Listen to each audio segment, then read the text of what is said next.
Wah, wah. Crybaby. More, are you ready for your final comedian of the night? She's hilarious. She just released a set on Don't Tell. Check it out on YouTube. Give it up for Tatiana Frank! Give it up for those guys bringing a real I don't give a fuck energy. So punk rock. I love it. I wanted to kick it over, but I don't have the guts. All right. That was fun, that last thing. That was like watching a foreign film, you know? Like, I don't know what they're saying, but I feel smarter after for some reason. I'm going to put this on the drum. This is fun. This is punk rock, dude. You guys...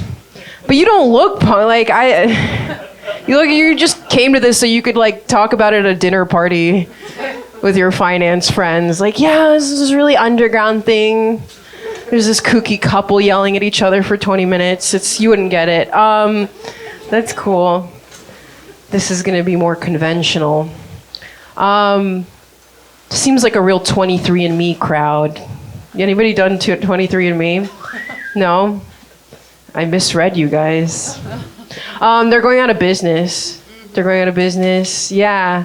Yeah, if you don't know what it is, it's like you send your spit in and then they tell you if you're like 1% black or whatever, and then you can say the word. But they're going out of business, which is crazy to me because I was like, they ran out of customers. I'm like, are we running out of white people? What do you mean you're going bankrupt? And I'm glad, and now everyone's freaking out because they sent them their stuff, and I never fell for it. I never trust it, you know, like even in bed when a guy's like, spit in my mouth, I'm like, what do you want with that data, you know? What are you doing to my DNA? So I didn't, so that's just some topical news for you guys. Speaking of spit, I've gotten into, I'm like kind of a square, I don't know, but I recently got into ketamine therapy. Not as cool. You're probably wondering what's the spit part. It's like I set this joke up so wrong.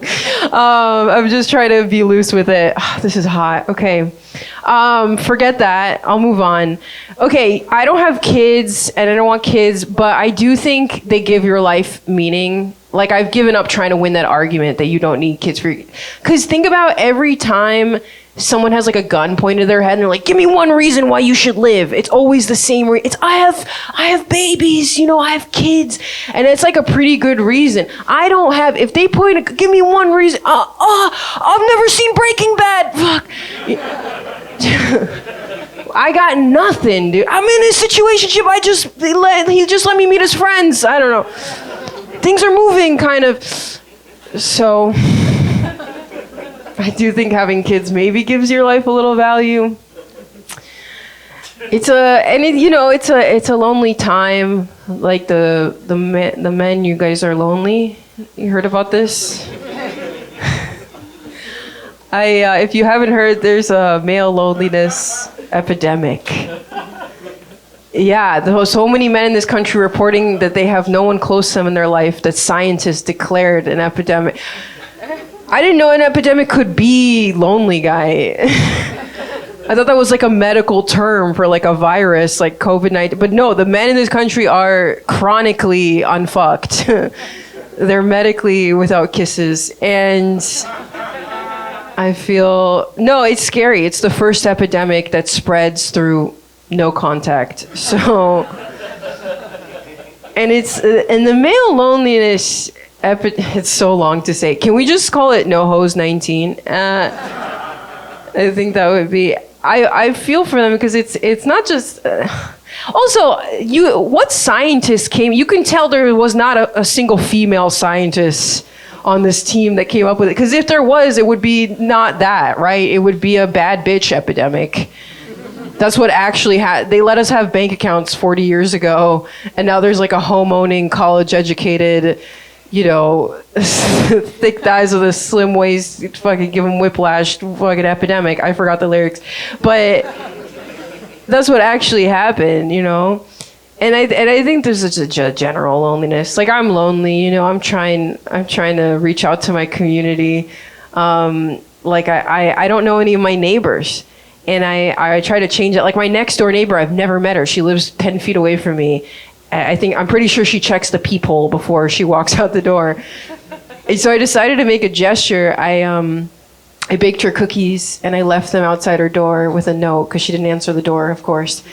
And then I got home later that day. I got home and she left the empty plate in front of my door. So I kind of felt like a Jew on Christmas. I'm like, oh, Santa was here. Oh, no presents. Like, who leaves an empty plate? I think she's either Santa or like a family of mice. Just left a shitty mouse trap. I don't know. I'm trying to be a good person. I've been volunteering, and I haven't volunteered for a while because the last time I volunteered was during COVID, and I was dating a guy at the time. And I came home and I was like, yeah. He's like, what'd you do today? I'm like, I volunteered. I was like, I delivered groceries to old people so they wouldn't go to the grocery store and catch COVID. And he goes, you know that's bullshit, right? I was like, old people dying of COVID? No, they're really good at it, actually. It's kind of their whole thing.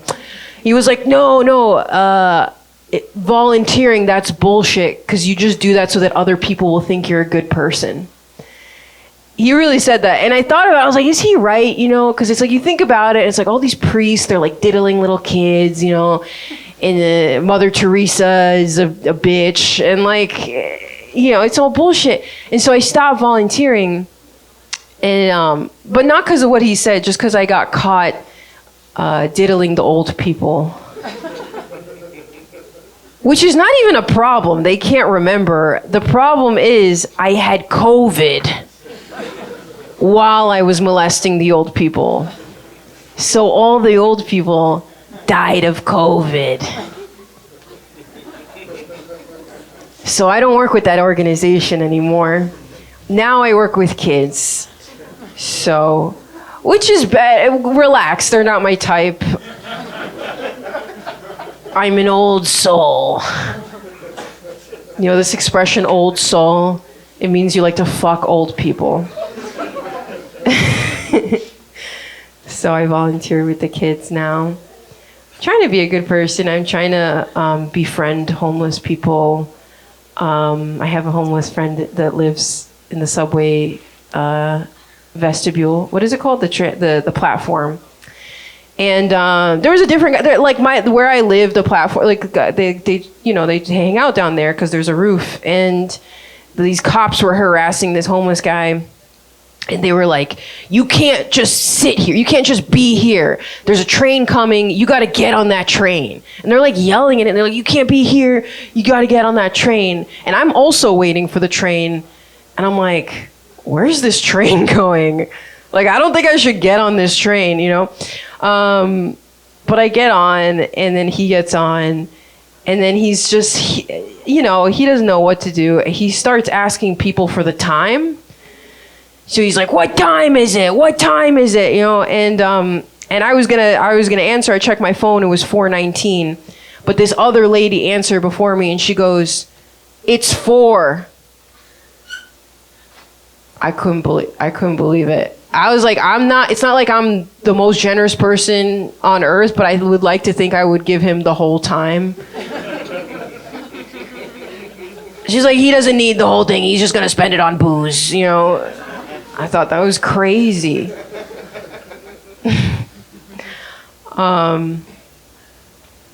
What other homeless? I don't have a joke about the guy that I made friends with. I saw him on Valentine's Day, and we were talking, and then he gave me a Valentine's card, and somehow I was like, my life is sadder than his, I think. Like, this is the only Valentine's card I've ever received.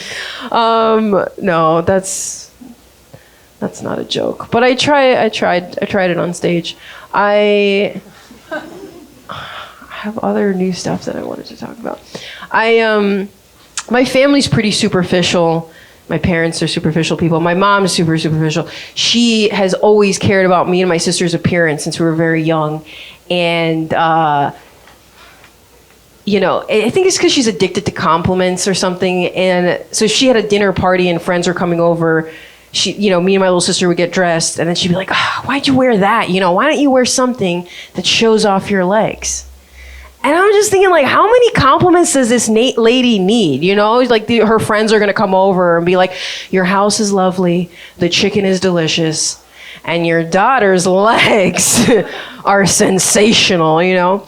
But my dad is also superficial, and it's so bad he judges the hotness of the guys I bring home to meet him, like boyfriends that I've dated. He hates an ugly guy. And I think the reason for that is because he himself is hot. So he expects the boyfriends to be as hot as him because of like Freud. You know, Freud said you fuck people that look like your parents. So when I bring home an ugly guy, he takes it personal. He's like, daddy issues, I think you have vision issues. You don't need therapy, you need glasses. That guy looks nothing like me. And my dad's an immigrant too, and it's crazy because he's an immigrant, but he's also anti-immigration, which is like a thing. And I'm like, how do you not have any empathy for other immigrants that are coming to this country? They're just like you. He's like, they're not like me, okay? I was one of the good ones. And I was like, good ones? What is that? Well, you know, what makes you so good? You know, you didn't speak English, you didn't have any money, you know? He's like, when I came to this country, I was gorgeous. I was like, what does he think the immigration policy? I think he's hearing Trump on TV. Trump's like, they're not sending their best. They're sending 6s. They're sending 5s. They're sending real butter faces. Guys, I've been Tatiana Frank. Give it up for your host.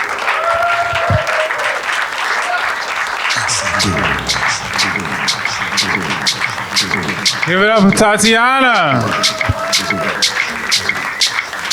That was great. That ends the comedy portion of the show. Cry baby.